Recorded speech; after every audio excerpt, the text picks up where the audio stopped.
Hi, I'm Gavin Lurssen. We're going to show you how to use our plugin, our app, and the console that inspired it.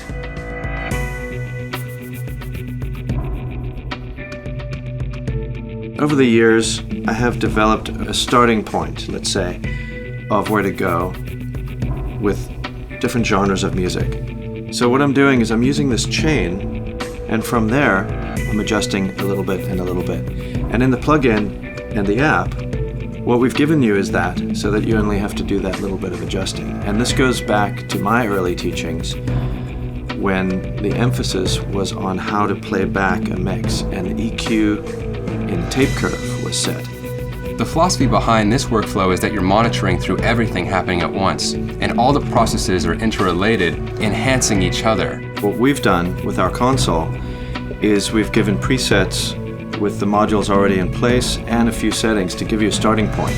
Each song is different and each song calls for its own settings, obviously, but the chain, the modules, remain. So if you're working on genres like hip-hop, pop, EDM, genres that have elements within the mix that are more virtual, a quick preset to enhance the genre is also very important. We've designed that just knowing, going through records day in, day out, we know that there's a good starting point based off how the mix is arranged. You can't adjust everything in the signal path because we actually don't day in, day out. There's a whole lot of knobs on our console, but very rarely do we touch all of them. If you start going wild and touching every knob on the console, you'll very quickly lead yourself down a road of diminishing returns.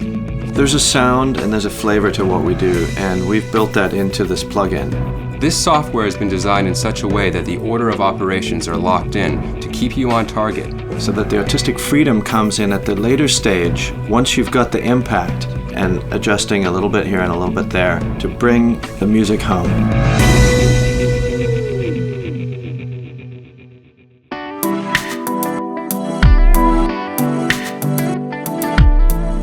Okay, so we were working on this song on the analog console.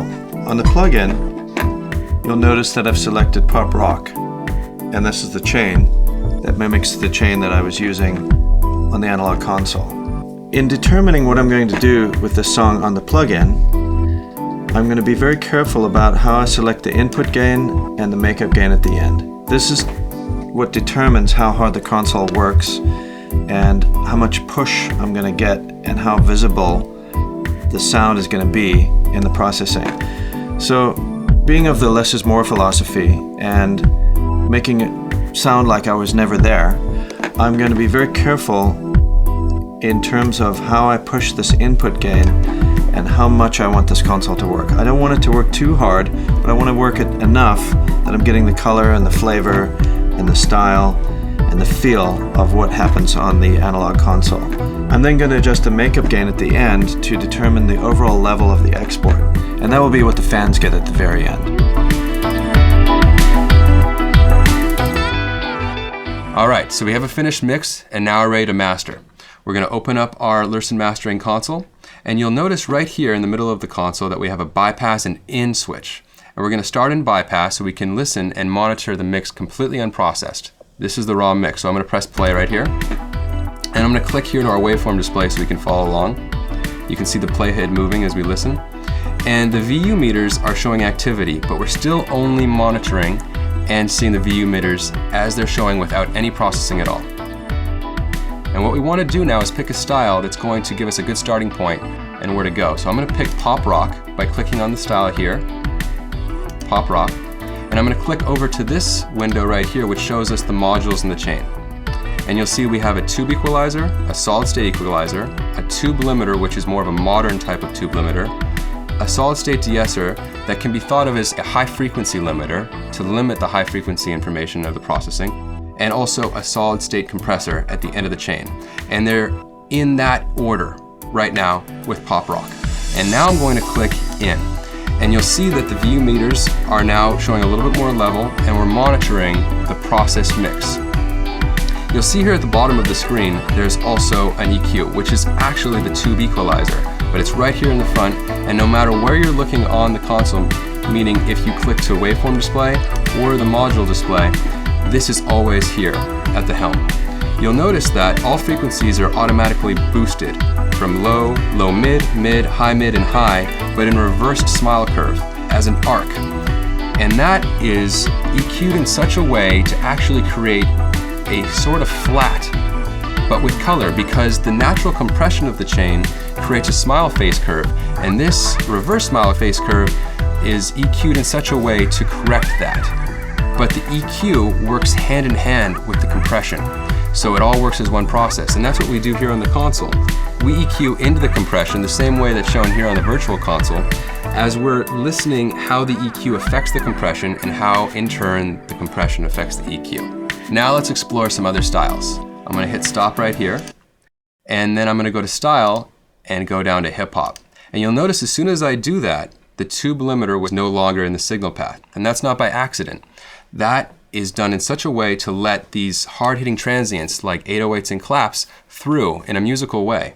And you're relying more on the compression of the solid-state compressor, which is designed in terms of its gain structure and how it's moving to get the most out of an arrangement like that. So let's check that out. I got the battle started.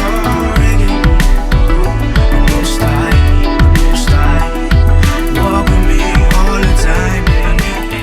You can go through all these presets and see, for instance, that EDM has a very minimal signal chain. Maybe you're working on an Americana track and you don't want too much processing in your modules. So you can adjust your input and your makeup gain, get your gain structure perfect, and have very little going on. Once we get happy right here, we're gonna now take those settings and go to the car and make some more fine-tuned decisions while monitoring in that environment. I got the battle started. The most I,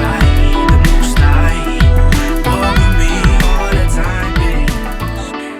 time. Okay, here we are in the car. We've taken the settings and the song and put it onto the iPad. And we're patched in, we can monitor in the car now. And all the settings that were decided on in the studio are now reflected in the software here on the iPad. Now we can make fine-tuned decisions while monitoring through the car stereo.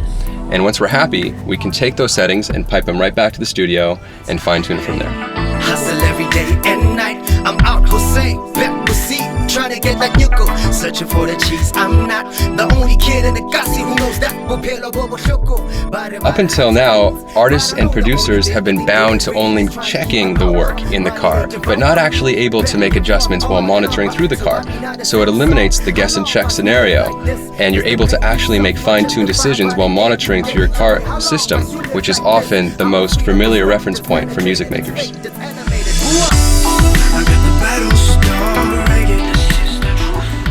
Alright, so now we're coming from the car into the studio. We did some fine tuning out there. We're going to take a listen to it on the big speakers. I got the battle started.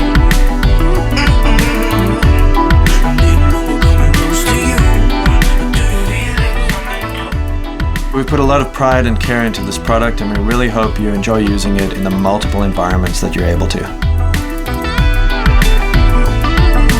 Finish your food, the kid in Africa was hungry.